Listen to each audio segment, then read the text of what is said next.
Hello, my name is Maverick Evans. This is my best friend, Brooke Bella, and welcome to the Fall Book Club. Today we will be talking about chapters 24 through 29 of One Flew Over the Cuckoo's Nest by Ken Kesey. And I want to remind everyone that there is likely to be in the description some kind of time code key. How likely? There, it might be there, it might not be. We have other videos that I have sworn that there would be time codes in the description, and it's been over a year, and they're still not there. It's hard to watch a 2-hour video, which hopefully this one will be a little bit shorter.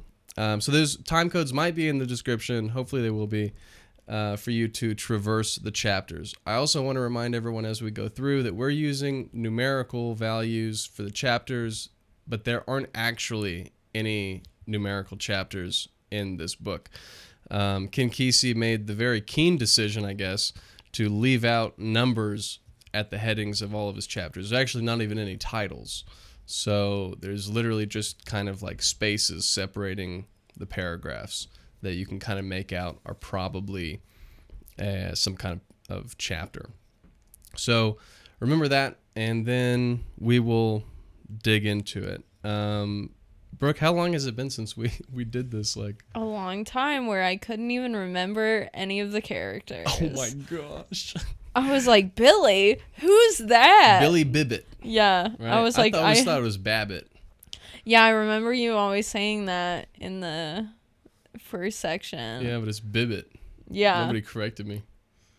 It's okay. It wasn't too important where you needed to. Okay, so we're going to start with chapter 24, which is actually part 3. And what did I say part 3 was? Part 3 was page 120... No.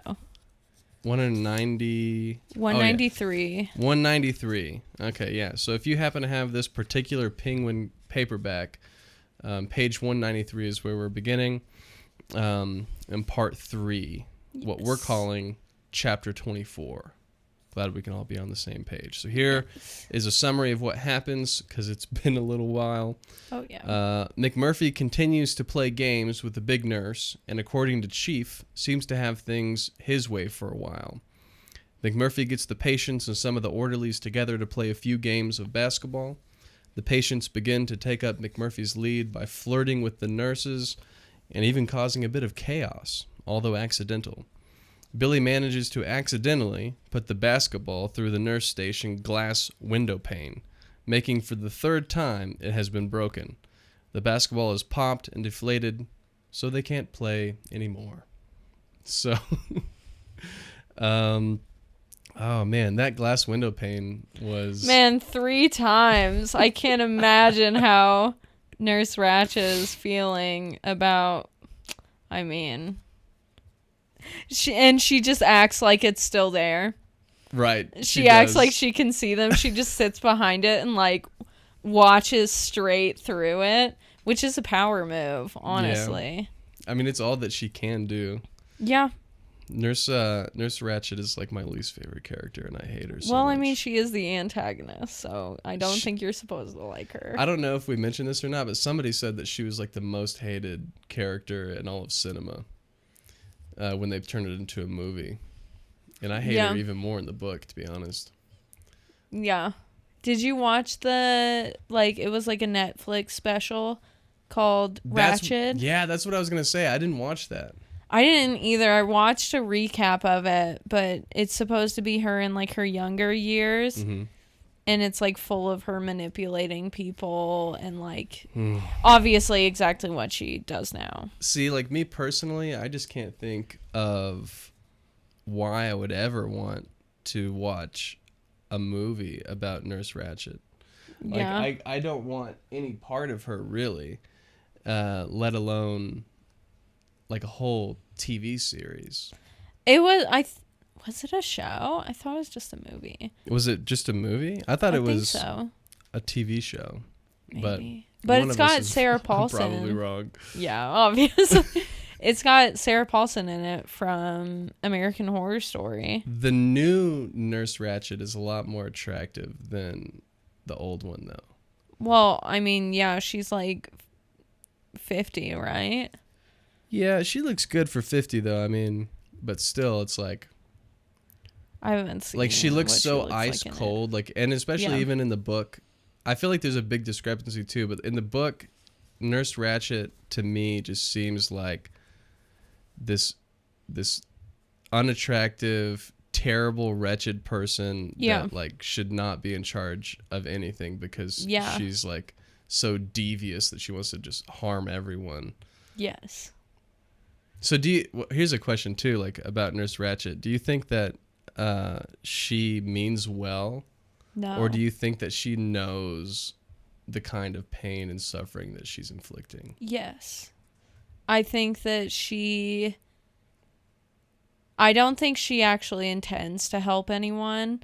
She's operating under the guise of, oh, I'm helping these people that are too sick to be on the street. Really? But I don't think that she actually wants to help anyone. I think she just wants to feel power over helpless people. Yeah. Because that's how she acts, I feel like. I think she is control hungry. And so who are the people that you can control the most and fully like dominate?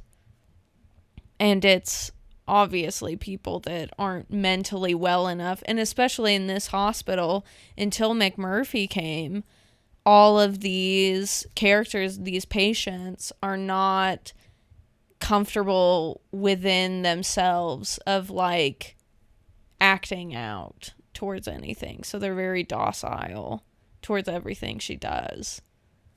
Yeah, because she broke him in pretty easily. And Oh, she yeah. knew explicitly what she was doing when she did that. Yeah. And broke him in. I just wonder whether she thinks that that's truly the best state of being for them to be in, or if she just gets a power trip over like bending people to her will. Yeah. I could see how maybe she feels like it's better for them if they don't like confront any like struggles in their life or anything. And so they're better off just being at the hospital or the institution where, you know, they don't have to interact with anyone really, and they need like structure in their life and like a hardened presence. So I could see how maybe like an underlying portion of her would think that, but I think it's more of like a power play. Yeah. Yeah, I think so too. And I think if Nurse Ratched unconsciously means, like she consciously means well, I think there's something below the surface that means to do evil. Yeah. You know, and so, yeah, despite any of that, I think it's just terrible. Yeah. But yeah, here in chapter 24, the glass gets broken quite a bit. And when you're reading through that, that's such a satisfying thing. Because I think it happened on an accident the first time around. No? So it's at the end of chapter 23. Mm-hmm. And they're having that meeting. I had to like read through it because at the beginning of this chapter, since I had not read it in so long, I was like, what are they talking about? Yeah. And so they had that meeting where she was trying to impose like rules and stuff on them and trying to gain control once again. And so he gets up and walks towards her. And he fully just punches the glass and is like, it was so clean, I didn't even see it. Oh my gosh. I forgot about that. Yeah, and so then the second time when he breaks it, he's like, oh, I didn't know they replaced it. It was too spick and span. Yeah, that's what he said. That's amazing. He's like, they're doing too good a job. Right. So he broke it the first time in order to give one of the men his cigarettes, right? I think that was the second time. I'm trying. I guess it doesn't really matter. He broke it 3 times on purpose, and it was funny. Well, the third time was an accident because it was the basketball. Right. Okay. I'm trying to get in my head when the accident occurred. Yeah, it is so hard to remember. Well, there were so many occurrences of breaking glass, so I can't believe that they replaced it that many times. Well, the first time it was just the cardboard, which is really funny. Yeah. And then they, actually replaced it. But I mean, they have to, right? Because it's to separate her and like that control panel. Yeah. And so, I mean, they had to, but I don't think they expected it to get broken as many times as it did. And it's never been done before. No one has ever risen up against her. Right. And so, like, I don't think she fully expected. I wonder how long she's been at that station. She hasn't been there as long as, oh my God, why can't I remember his name? The chief. Yeah, Bromden. Yeah, Bromden. Bromden's been there longer than her. Yeah, I think so. Yeah. Because I think he said at the beginning that he remembers when she started working there. Because he's been there forever. Yeah. Golly. I can't believe that. I guess it's pretty easy whenever you're doped up that you can just kind of sift through 10 and years. He's so foggy anyway. Yeah. So I mean, but it would be hard to like, keep up that act for that long, acting like you're completely deaf. And then it obviously slips eventually. Yeah. I wonder if he really was he just acting, or do you think partially like he was kind of catatonic a little bit? See, I wonder that because also whenever it goes into his backstory a little bit with him being 10 and those guys come in and he says like he was just silent about everything going on. And so maybe he feels so overwhelmed by things it is easy to just shut everything out and not have to respond. You don't have any obligation to respond because everyone just thinks you can't hear. Except for McMurphy he just knew. He has this intense intuition that he can access and just be like, you knew. Yeah. That was one of my favorite parts that I really loved reading the book was whenever McMurphy sees Chief and he gets to talk to him privately for the first time. Yeah. And told him that he knows. Yeah. And I was like, ooh, this is going to be really good. Like that was one of my favorite parts of the whole thing. So chapter 24 is not that eventful, honestly. Just has the glass. Just the glass. Yeah. Which maybe is a setup. But we'll go into chapter 25, which seems really short as well. Yes. McMurphy gets the bright idea that they should go on a fishing trip, and so he manages to convince the big nurse to allow a day trip to go fishing. With his aunts. Right. And a sign-up sheet is posted on the bulletin board with 10 potential spots open for patients to sign up. Chief talks about how he wants to sign, and then describes life on the reservation and how the white man came in and stole their land.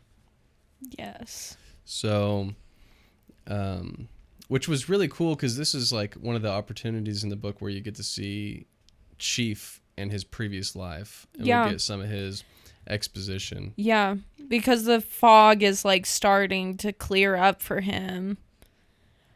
I feel like McMurphy is like giving him not just the confidence to, actually talk to someone. And he obviously hasn't spoken to anyone in like 10 years because everyone thinks he's deaf.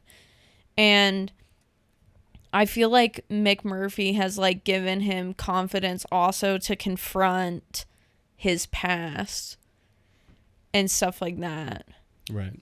Because that's when you really start to see it, is when he starts, whenever McMurphy starts really showing his dominance around there. He's McMurphy. I totally agree because McMurphy seems to be the cure for everyone. Yeah. The amount of chaos that he brings into the treatment center is like a medicine for everybody. And yeah. so there's like too much order going on. There's too much sterilization and structure, and McMurphy breaks everyone out of that terrible toxic mold, allows them to breathe and become, a little bit more free. Yeah. And so it seems like Chief is clearing up a little bit in his head. He's thinking clearer. He's way more conscious than he's ever been in the whole book. And he's considering going on the fishing trip. But well, I guess the fishing trip takes place. Does it take place in this chapter or next? I think the next one. But he thinks about it, but he decides not to because he's like, how would I even know about this fishing trip? Because I can't hear anything. Right. Did we learn anything interesting about Chief while he was describing his life on the reservation? I don't think so. Just the, like, him being 10 and not being able to speak up.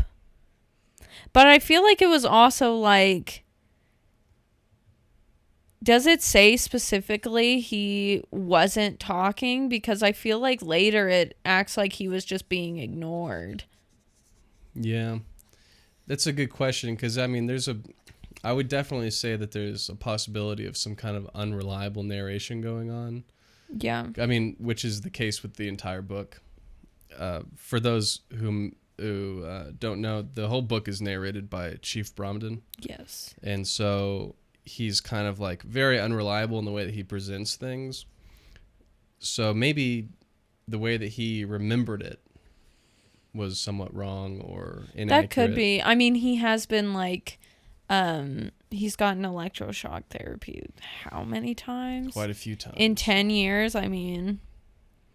So it might not even be completely accurate what all happened, but I'm sure the general idea. The truth of it. Yeah. Is still there, I'm sure. Yeah. Even though it may not be factual, it could still be true, right? Yeah. That's a hard concept. Yeah. So how much of the storytelling in this do you think is completely accurate to how it was happening? Because, I don't think he's fully capable of taking in everything that's happening around him because of how befuddled his mind is. I think most of it is true.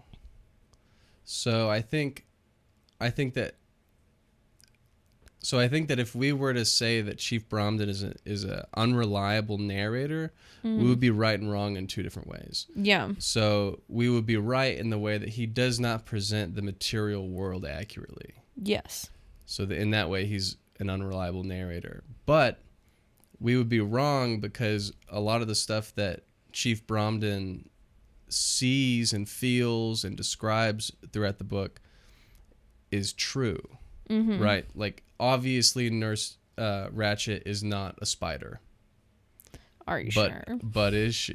You Yeah. know what I mean? Like that's kind of true in Yeah. a way. It's kind of more true that she's a spider than she is a woman. Yeah. And so that's like kind of the whole deal. Like, is he accurate or inaccurate? I think he sees a part of the world that other people can't. Yeah. And so in that way, he's able to like represent that world and describe it in ways that we would be like, that's not true at all. But really, we understand like in a paradoxical way that it is true. Yeah. Because the fog, is a place to hide and keep things hidden and refuse to like take responsibility for things. And that's a thing that always surrounds him. And it's also kind of like your brain is foggy when you're on drugs. Yeah. So it's like where the metaphorical and the literal meet. Yeah. Is at Chief. Yeah. Yeah, I could see that. So maybe like the things that he's remembering when he like reminisces about the reservation in his childhood could be just things that he feels or thinks about his childhood. It could be wrong. I don't know. Yeah. And honestly, it didn't serve a whole lot as far as like narrative tools. Yeah. I don't feel like it served a whole lot of purpose other than to just keep building up Chief Bromden's character background and make you feel more for him. I think they even could have gotten away with not giving him anything in his backstory and just like leaving it non-specific with whenever he gets the electroshock therapy again and he has the strength to keep the fog away and he starts remembering more. If they just left it at that, I think it would have served the same purpose. Yeah. That the fog is clearing and it's because of the strength that McMurphy is giving to him. Because I don't feel like there's anything new in his backstory that we couldn't figure out based on just characterization and everything. And maybe there's something important that we missed Are in we that reminiscence. Yeah. If there is, please tell us in the comments. Yeah. But I think that for the most part, it wasn't a very eventful chapter. That's why it's so short. Yeah. So we'll move on to chapter 26, which appears to be much longer. Yes. So Nurse Ratched decides to undermine McMurphy by posting the patient's financial activity on the bulletin board and conducting a group therapy session despite his absence. No, wait. So What? the boating thing, I think, is in the previous chapter. It is. The financial stuff is after. Okay. So let's talk about the fishing trip. Yeah, I didn't even say that the fishing trip happened. Yeah, I know. Okay, so back up. Not chapter 26, back to chapter 25. Yeah. What has happened? So the fishing trip happens, and They stop at that gas station first. right. And they all, like, act really crazy. Yeah, I really thought that they were going to get caught a lot sooner than they did. Honestly, yeah.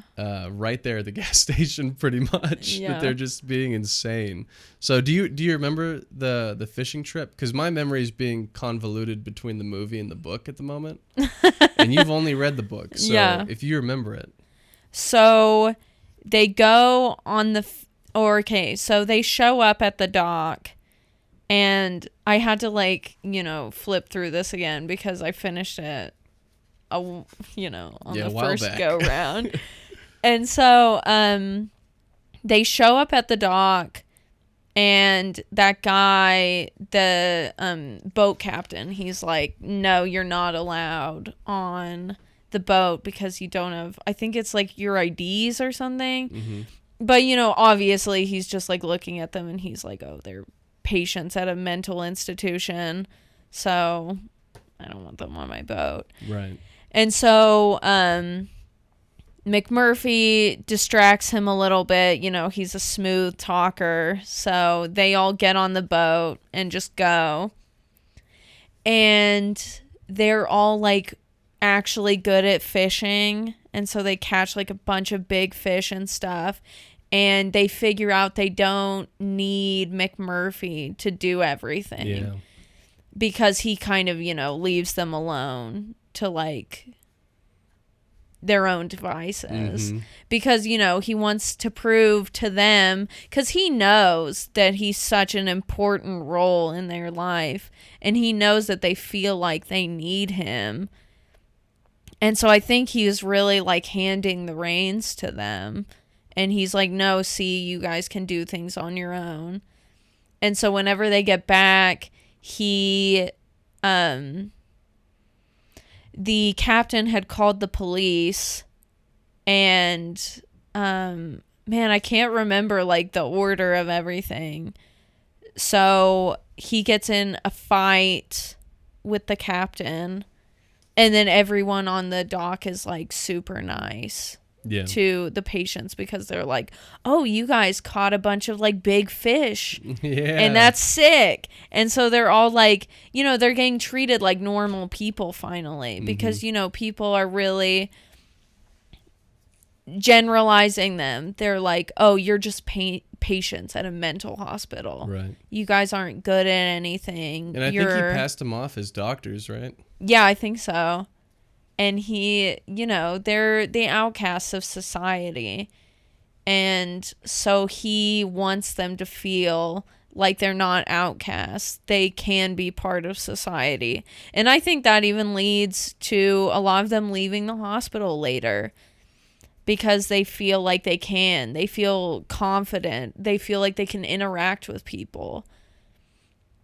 And, yeah, I think... No, and so also in that chapter, they are going back, and that's when McMurphy sees that dress in the tree. Mm. And so that whole thing with McMurphy's, like, backstory and him with that girl, like, losing his virginity. Mm-hmm. And I think he said that she was younger than him, right? Yeah. But,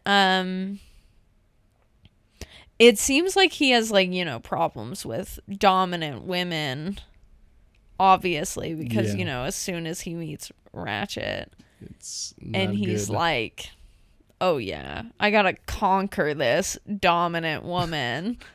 Yeah. I mean, that seems like a lot of his character. Yeah. He just wants... Because I don't think he doesn't have ill intentions ever, I don't think. I mean, I think... Well, he's obviously selfish and stuff. Right. He's selfish, and sometimes he aims to hurt Nurse Ratchet, you know? Well, I mean, she kind of deserves that. Right. Well, whether she deserved it or not, he does have... Yeah. You know... But... Ill intent with her. Yeah, but I think for the most part, he's a fairly good character. Yeah. We just have to overlook, like, the whole, like, statutory rape thing. Yeah. I forgot about that. Oh, my God. That was like, okay, never mind. Yeah. He has ill intent. I was talking to somebody about One Flew Over the Cuckoo's Nest that we were going to do this video. Mm-hmm.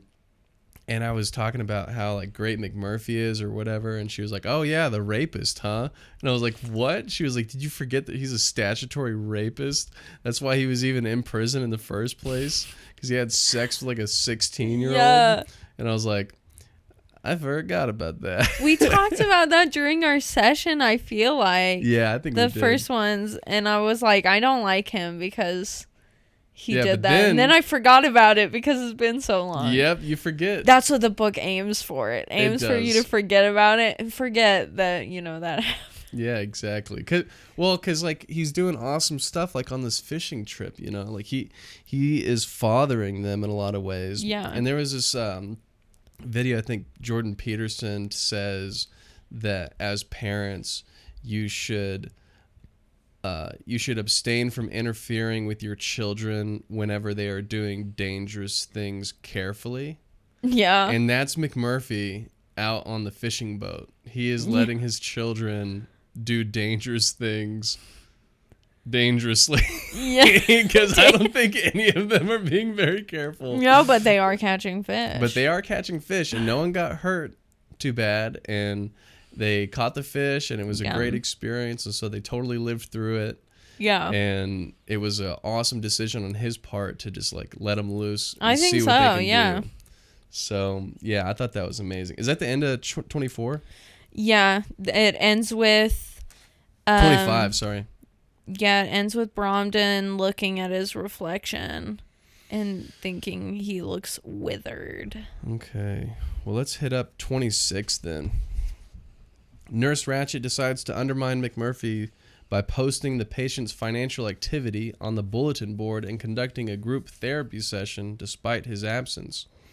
Nurse Ratchet successfully begins turning the boys against McMurphy by pointing out that he always has some ulterior motive, namely monetary gain. We talked about his selfishness a second ago. She continues by observing how all the patients' income have steadily decreased since McMurphy was admitted, while his income has over tripled. Billy attempts to defend McMurphy, but of course isn't very well spoken with his stutter, so Harding has to come, Harding is a doctor, right? Yeah. Dr. Harding has to come to the rescue with his academic speech. Harding argues that McMurphy has never been deceptive in his motives or intentions. He has made money off of everyone in the ward, but they had all got enjoyment from it, and through American capitalism, McMurphy can't be condemned for that. He also argues, along with Billy, that he has done many charitable and generous things that as of now have had no monetary benefit to him. McMurphy then makes a large sum of money off of fixing and stacking a bet with most of the boys in the acute ward that Chief can move the electrical box in the hydrotherapy room. Chief feels wrong about helping him win the bet and lets him know. The nurse makes everyone take a group shower to be disinfected for lice because of their fishing trip. George, one of the acutes, never showers and refuses to shower now. Gross. McMurphy defends George when the orderlies, the one that McMurphy gave a nasty scar in the basketball game, begin forcing him to wash. A big fistfight breaks out, resulting in Chief and McMurphy's victory. They are placed in leather restraints. The fact that Bromden even joins in on defending good old Stinky George. Mm-hmm. That was huge, man. When Chief came in for that fight, Yeah. I was like, yes. I thought that was amazing. Yeah. I was like, yeah. And he really beat him up, too. Yeah. Well, he is gigantic. He's like almost 7 feet tall, right? Yeah. He's like giant. Yeah. Golly. What a brick wall. Yeah, I don't know why anyone would bet that he couldn't move that control panel. Because it's huge. The control panel is insane. Like, and isn't he like he's thin, right? Fairly. I can't remember. I can't remember what he looks like. I thought he's huge because he's tall, but I think he's skinny. I think he's as big as McMurphy is, except he's way taller. Yeah, he's like the biggest dude. Yeah. In any case, I thought it was amazing because Chief Bromden went from saying nothing, literally doing nothing, but like just sweeping sitting the like floor, and now he's doing stuff like raising his hand and like considering signing up for a fishing trip. And now he's joining in on fights. Yeah. Like, what? He's really just gone in a 180. Talk about some character growth and some psychological recovery. Yeah. Nothing like Seriously. a cure for being mute than fighting an orderly. Yeah. That's how you cure illnesses. Yeah, you don't want to be catatonic and have these different psychological issues. Just go fisticuffs with somebody. The timing of Nurse Ratched doing that, though, with the financial stuff, when she, whenever with the fishing trip, he had been charging extra for people so that he could turn a profit. And she did this meeting while he was on, like, having a phone call. And so he's not there to make any jokes or, like, say anything. And so they just have to seriously think about the fact that, like, yeah, he has been making money off of us. Mm-hmm. And then the fact that right after that, the worst timing, but obviously he doesn't know, that he makes that bet that he knows he's going to win, because he's like, hey, come over here. Like, I want to see how strong you are. Lift this control panel. And then he, like, goes and makes that bet. Makes him look bad, yeah. Yeah, and it's, like, the worst timing. Ugh. I really do like that Dr. Harding came to McMurphy's defense, though. Yeah. Saying that, yeah, he did all of this because that's who he is. He's a smarter guy. He's a dude that's normal in here. He's taking advantage of us because that's his opportunity here that we have, and he ties it in with, like, American capitalism. Yeah. Of course. Yeah, right? But his point there is that he never lied to anybody. Mm-hmm. He never made it seem like he was going to give us something that he never gave us. Yeah. He didn't lie or deceive. He didn't steal anything from us. We took the bet and we lost. And so just because he's better at winning bets than us doesn't mean that he did anything totally wrong. Yeah, and they even mentioned that, whenever he came in there, he said proudly that he was a con man. Right. And so, I mean, he's never been shy about who he is. And, Harding is the most normal guy in there besides McMurphy. Right. And he said that he was going to be like the head, what did he say? The head goose or the head, I don't remember. Whatever it was. Yeah, he was just, he said he was going to rule the place. And so that was pretty much everybody knew what his intentions were from that point on. Yeah.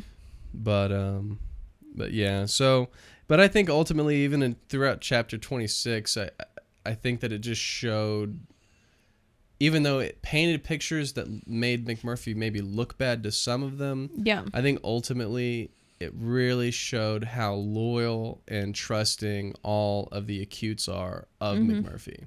That despite all of that, he is still trusted by them, because I think that was a pretty big scene too whenever McMurphy tried to get Chief Bromden to pick up the hydrotherapy unit, and he didn't, and he got really emotional about that and like was really upset about the fact that they just really wouldn't even try, because I think that didn't McMurphy end up trying to pick it up himself, or was that the second time? I think maybe. Yeah. We'll continue on. Yes. 27. Chapter 27. It's in here somewhere. McMurphy and Chief Bromden spend a night in a different ward and are treated for their wounds by a very nice Asian nurse who thinks that nurses should be forced to retire after the age of 30, and especially if they are former military nurses. Unfortunately, they won't be in her care for long, she says. Nurse Ratchet arrives with the 2 orderlies that were beat up in the fight. She offers McMurphy the opportunity to admit to his wrongdoings, and the electroshock therapy procedure would be canceled. He, of course, refuses to admit any such thing, and they are brought into the shock shop. McMurphy makes jokes and sings the whole time while they prepare him for the procedure. Just before the shock is administered, he smiles and winks at Chief. He convulses and stiffens up. They take McMurphy out and now prepare Chief. He has some major flashbacks and hallucinations. We aren't sure what's real and what isn't. Man, pretty hardcore of McMurphy to literally, he just like lets them do it. Yep.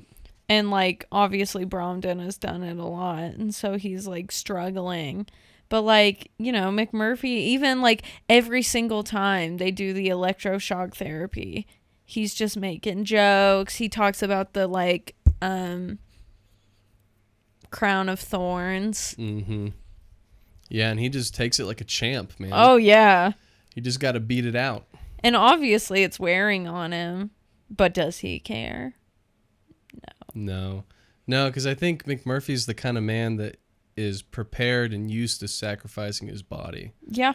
And so I don't think his flesh is a restraint for him. He's ready to give it up. Yeah. And at a whim, which is like the badass part. Yeah, like, for real. wow. Yeah. Dude, he's so funny. He's so witty. He keeps his wit forever almost. Oh, you know? yeah. I mean, that dude's brain is just such a resilient organism, like it must be, you know? Yeah. But yeah, this is kind of like a really sad thing. The curtains are starting to close, it seems like, in the book. It doesn't seem like things are going quite like we might want them to. Yeah. Chapter 27 is like, we're really worried now for McMurphy because things are not ending up very well. This is his first electroshock, right? Or is it his second? I think he's gotten it before. Yeah, so this is his second at least. Yeah. And the first time we were really worried, and now he's getting it again. Ugh. Like Yeah. Bromden, he's a huge dude, and for whatever reason, he seems like to not be fazed by it that much. He's got a thick skull. Yeah, he's got that thick skull. He's got that 7'1" body to disperse all that Yeah, electro-shocking.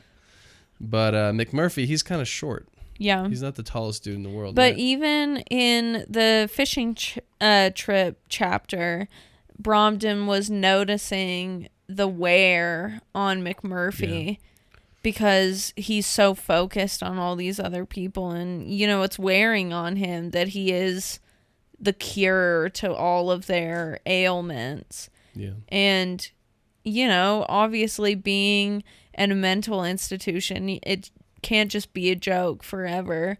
And even though he, you know, he's confident to the end and he really can maintain humor in it still, obviously it's weighing on him. Well, you know, that was it in this chapter 27 whenever they go to the pool? Well, that was what happened in chapter 26, whenever they are getting deliced and stuff like that. I think that at some point they're in a pool, and he has a conversation with one of the orderlies and finds out that this situation that he's in will not be reversed until his good behavior gets him out. Mm-hmm. And so it seemed like McMurphy was under the false impression that he was on a time clock, but he's not. He's there forever until they let him out. And so all of this stuff that he had been doing to try and get Nurse Ratchet's goat, and break her down, was literally the thing that was like solidifying his imprisonment. Yeah. And he didn't know that. And I think he got upset at some of the acutes for not telling him. And I think he had mentioned it in the beginning chapters.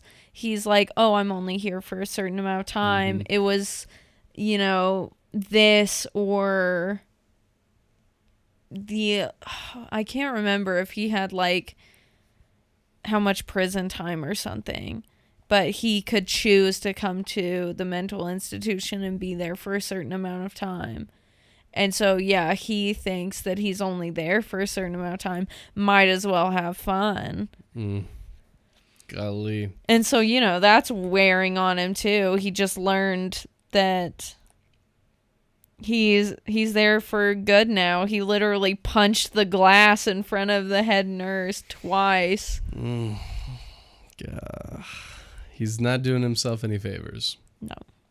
But he's being true to thyself. Right? Yes. And so that's what matters for McMurphy.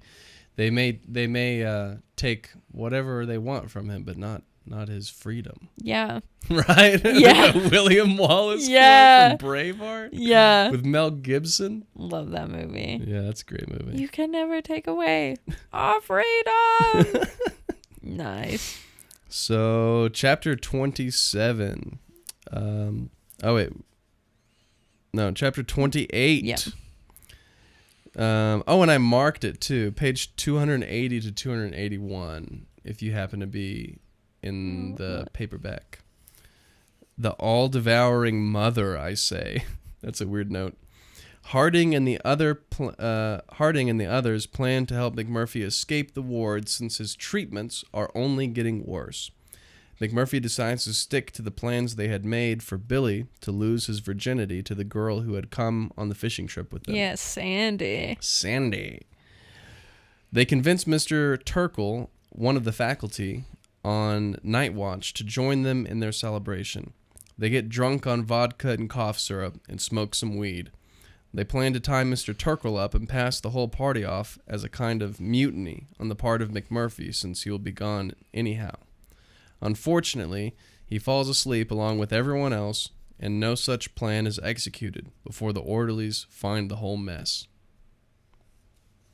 This is easily one of the most frustrating scenes. Why would you fall book. asleep when you're planning on escaping? But also, so whenever he's getting candy out, when they're lifting that grate, and he decides not to go, and so maybe it was never his actual intention to get out.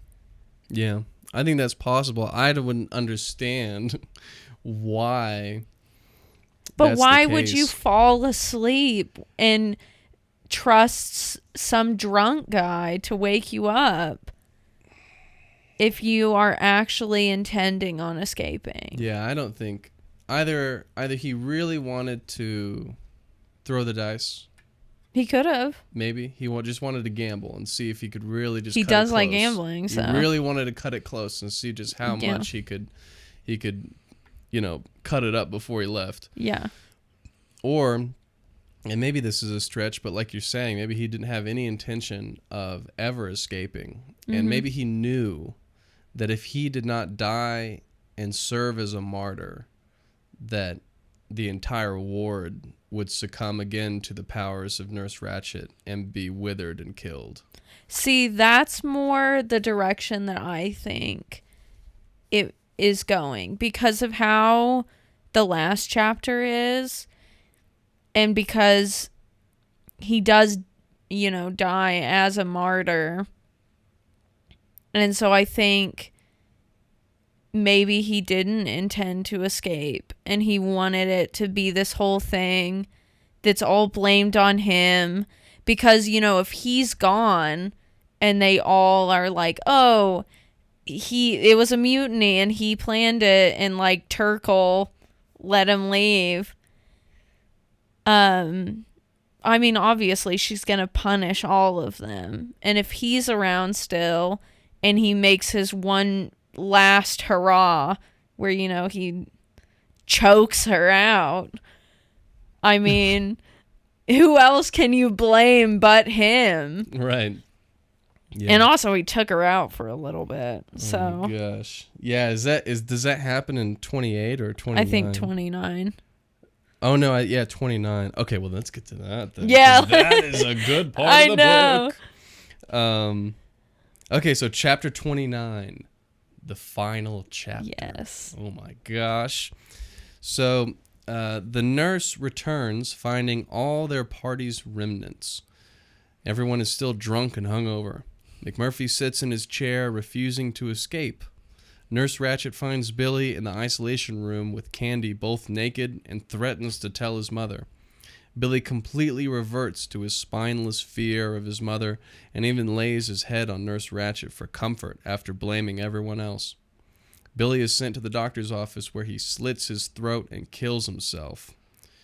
When everyone hears what happened, McMurphy enters a deep rage, tips back his cap, hikes up his shorts, breaks through the glass window for the third time, tears Nurse Ratched's uniform right off her body, and commences to strangling her nearly to death. McMurphy's legend lives on even though he is kept in another ward just as before. Many of the voluntary acutes sign out and leave the ward. Chief stays to see what has become of McMurphy and finds that his brain has been destroyed by a lobotomy. The 3 men or so left that had gone on the fishing trip stand looking at McMurphy's body, denying that it is even him. Chief knows the truth. It is him, and he wouldn't want to leave his body there for the nurse to use as an example for the others to fear. Chief uses a pillow to suffocate McMurphy. The body doesn't give up. It struggles hard to survive, flaying about so much so that the chief has to lay longwise on him. Chief then decides to leave by a feat of hulking strength. He picked up the control panel that McMurphy had made money with in a previous chapter and throws it through the window. He jumps out and strides to freedom. Pretty cool. Man, intense chapter. I know, that's a moving chapter. Makes me want to cry. It's good though. Yeah. Oh my gosh. There's so much that happens in that last chapter. Yeah. Everything. Literally everything. It's just, you're, first of all, as the reader, you're just so pissed off that McMurphy didn't get his ass out of there. You know what I mean? You're just like, why did you not just leap out of the window, you dumb son of a gun? See, this is why I really don't think that he intended to leave. Yeah. Because he had the opportunity. But I also don't think he was expecting to, get lobotomized? Well, yeah. And also someone to fully attack Nurse Ratched. Did he? I don't... expect to do that? No, I don't that think was he an unforeseen consequence. Yeah, because she was blaming Billy's death on him, and she tries to paint McMurphy as this guy that only cares about making money off of them, when he really does care about the other patients and their well-being, their mental fortitude. And so there's this guy, Billy, that he also cares about, that he even got him laid for the first time. And he's like, yeah, he's, going to gain confidence and stuff. And then he ends up killing himself. And she tries to use that against him. oh, this has gotten so far. You got one of the guys you pretend to care about killed. And she knows that will get to him, but I don't think she intended to get him that going. Oh, yeah, because she fully got him. But he is in, like, hasn't he murdered someone before? I'm pretty He's sure. in there for statutory rape and murder. I think it was just the statutory rape, but I think he has murdered someone. I think, yeah. I think he was fully intending to murder another person. Yeah, but it wasn't. If he did murder someone and he served time for it, it would have been previous to before that then, stint. Yeah. Or maybe it just never got brought to light. But yeah, McMurphy's a man capable of killing. Obviously. And he pretty dang near did nurse Ratched in. Oh yeah. He broke her neck by strangling her. Yeah, she like whenever she came back, she couldn't even talk, and she had like the markings around her neck. Mm-hmm. I was like picturing her as like, you know, Bart Simpson whenever he always gets strangled, so he has like when the Homer accordion neck. Bart. Yeah, and so his neck is like really long and like really wavy because of all this. Around. Yeah. With his tongue out. Yeah, and so whenever she came back, I was like imagining Bart Simpson with like an accordion neck, and she like can't talk. Dude, I really wanted McMurphy to just squeeze the life out of that woman. Oh my God, wouldn't that have been great if he just killed her? But you know, it's almost better that she didn't, because now she gets to walk around with that like shame on her neck all the time. And like permanently damaged. I mean, your neck is broken. You're never gonna be the same. And like, he did get to her. I think he, you know, even though he did get lobotomized in the end, he won because he doesn't have to be an example because of Bromden. Mm-hmm. And also, he's not the example there. She is now because she has permanent scarring. She has an accordion neck. Right. And she can't even talk anymore because of what he did. That's a really good point.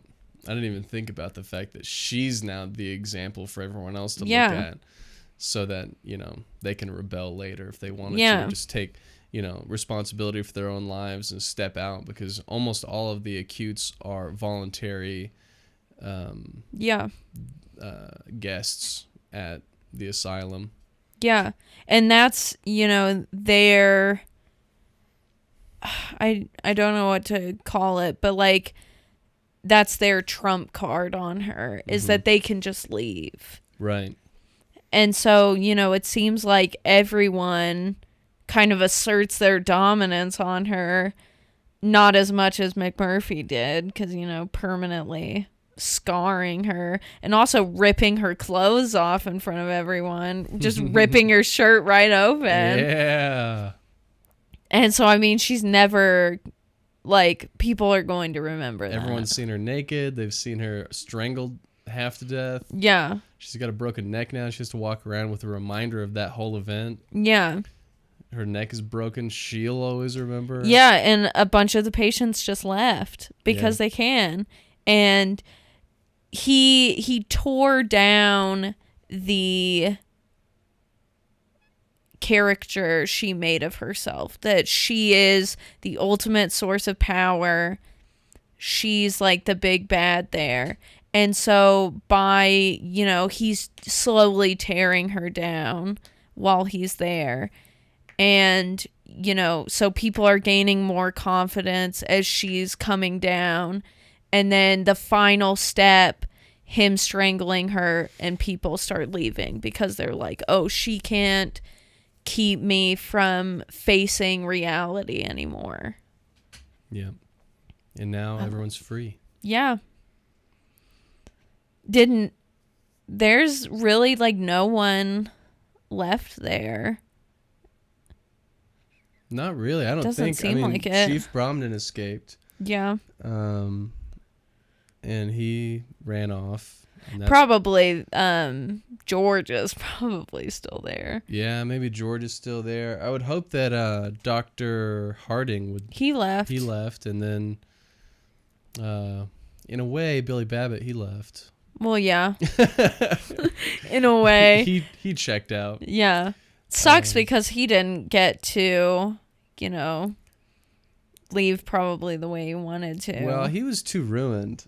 You know, his real mother and his mother was the person who just completely ruined Billy from the beginning to the end. And Nurse Ratched, and I'm trying to decide whether Nurse Ratched is the same kind of mother or if she just saw that opportunity to exploit and manipulate him. What do you think? I think so. Because she knew that was like, I think it's all manipulation. I don't think she was trying to like be there or anything. Because she knows that his mother is, you know, this big trigger for him.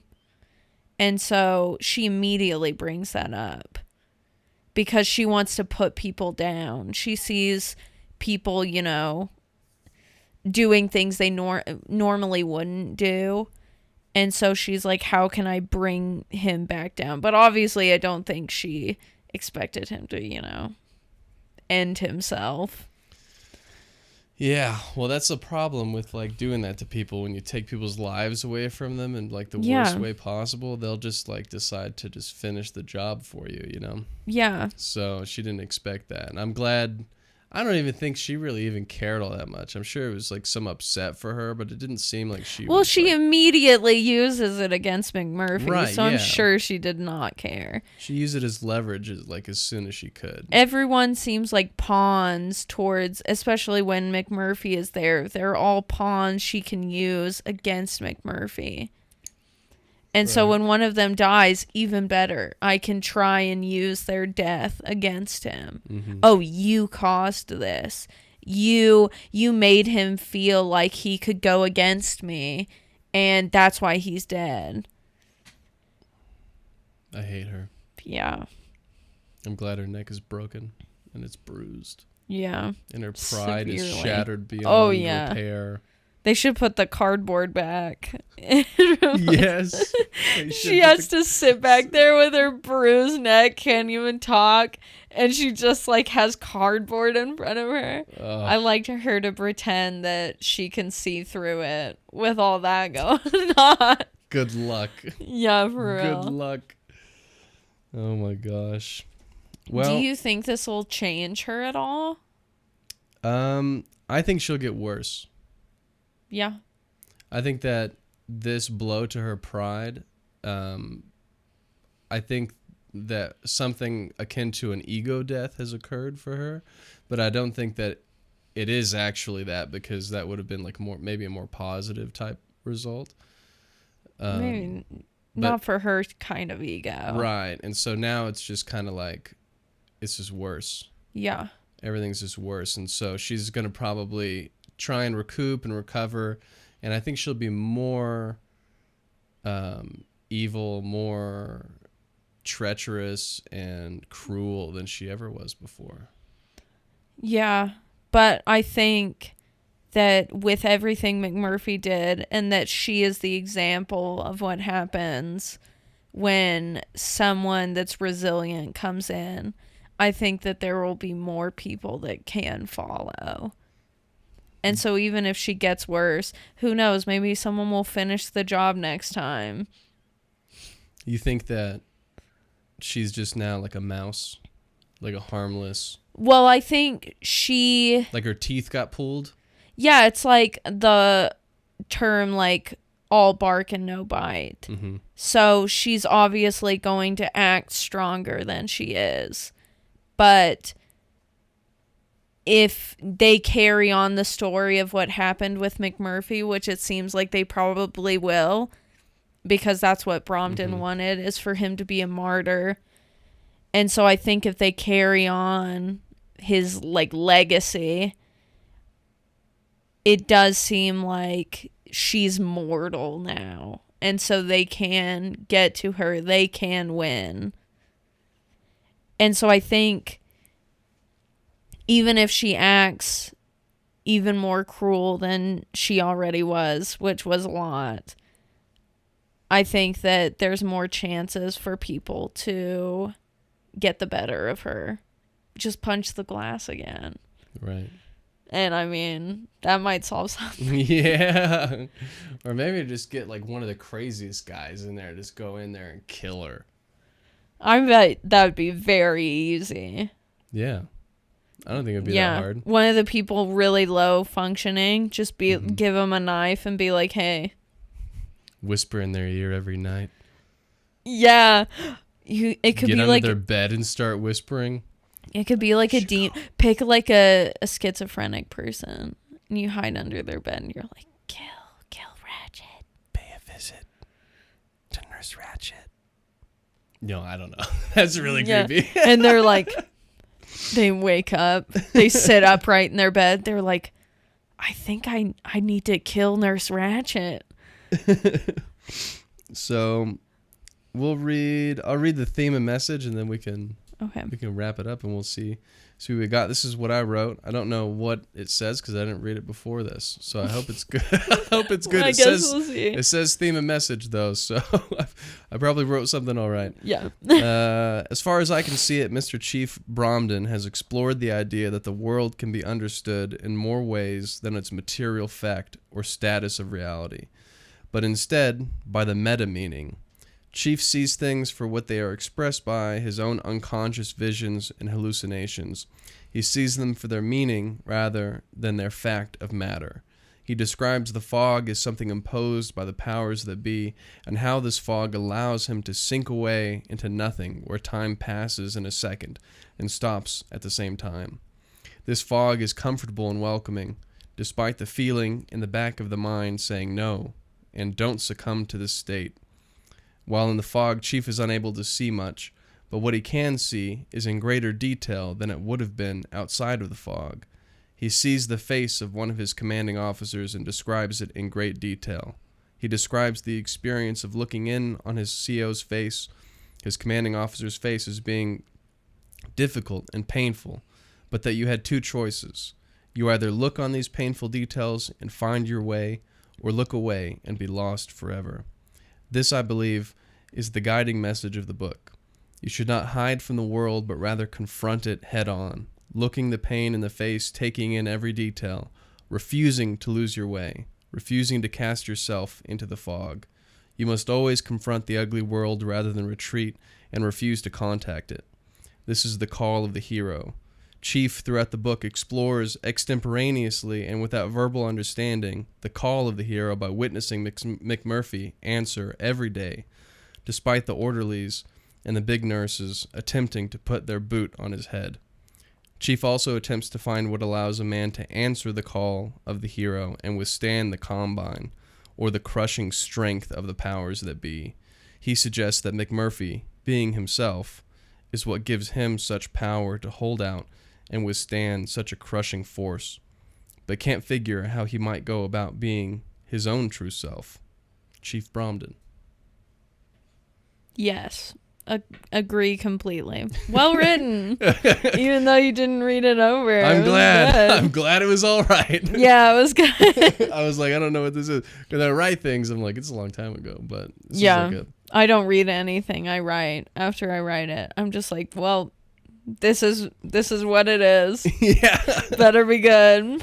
Yeah. So I just think that was it. That was the balance between it. It was like, McMurphy is this provocateur, right? And he confronts everything, whether it needs to be confronted or not. Oh, yeah. And so he's too much, right? And then at the same time, Nurse Ratchet is the thing that needs to be avoided. And so Chief Bromden, throughout the whole story, learns through McMurphy how to find that balance.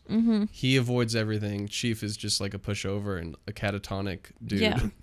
Literally is avoiding everything by acting like he's deaf. Exactly. And then, he learns how to like face things. He's like, okay, well, I'm going to face, because that's the whole, we learned through all the acutes.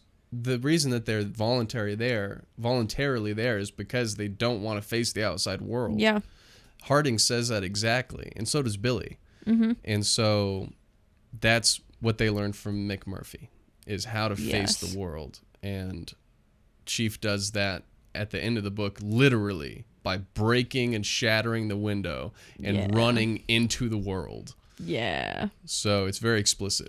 Yes. Right? Really throws the message at you. Yeah, I think it's great. Yeah. In case you didn't notice, running into reality.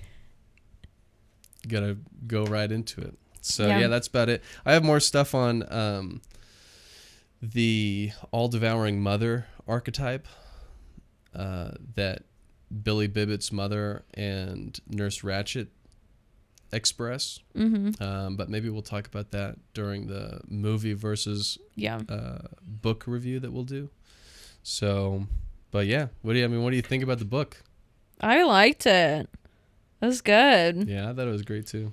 It was crazy. I wasn't expecting a lot of things that happened. It was stellar. Yeah. It was a great book. So It was. Hopefully you guys enjoyed following along with us reading One Flew Over the Cuckoo's Nest. It took us over a year to do this last episode for chapters 24 through 29. So our apologies for that. But now it's done, so you can't leave terse comments about how the last chapters aren't on YouTube for you guys to use to pass your high school classes. Because we've those. Made them fail because of it. They're like, I have a final exam, please. Now I have to read the last part of the book. Yeah. Golly. Anyway, so, all right. Thank you guys. If you guys made it to the end of the video, thanks so much for your time. And we will see you later.